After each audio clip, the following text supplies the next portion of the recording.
Un étonnant concours ce week-end a réuni plus de 100 étudiants génie civil et architecture venant de toute la France. L'objectif était de réaliser, vous allez le voir, un pont miniature le plus résistant et le plus esthétique possible, et ce en 9 heures, avant qu'il ne soit détruit le lendemain après l'attribution d'un prix par un jury de professionnels.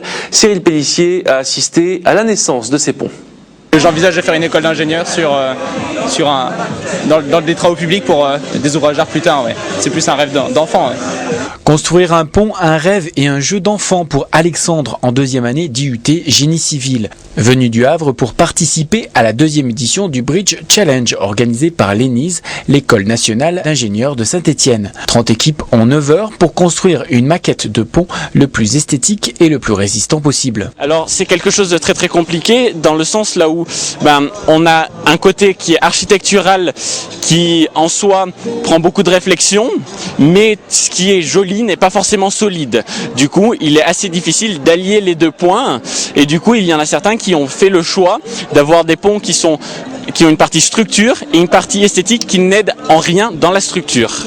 Les matériaux sont les mêmes pour tous, de simples baguettes de balsa, de la ficelle, du fil de pêche ou encore de la colle glue. On est parti de la fable de La Fontaine, du chêne et du roseau, en partant du principe que ce qui était souple, c'était plus intéressant que ce qui était dur et ancré. Donc on est parti sur une structure souple et légère le plus possible. Donc la planche du dessus, elle est pré-contrainte pour que justement elle puisse reprendre toutes les compressions, et en dessous la ficelle qu'on a, qui est le matériau le plus solide en tension, elle va essayer de reprendre toutes les tensions du dessous. Les constructions sont ensuite jugées par un jury de professionnels avant d'être chargées de poids jusqu'à rupture. Alors l'an dernier, le premier pont avait atteint 80 kg en fait, donc c'est le poids d'une personne à peu près, donc ça fait quand même assez impressionnant, mais on espère cette année atteindre au moins la même chose. Organisée place Chavanel à Saint-Étienne, cette deuxième édition était ouverte au grand public qui a pu constater l'inventivité de ces étudiants venus de toute la France pour phosphorer sur ces réalisations éphémères et tenter de relier un peu plus les deux mondes de l'ingénierie et de l'architecture.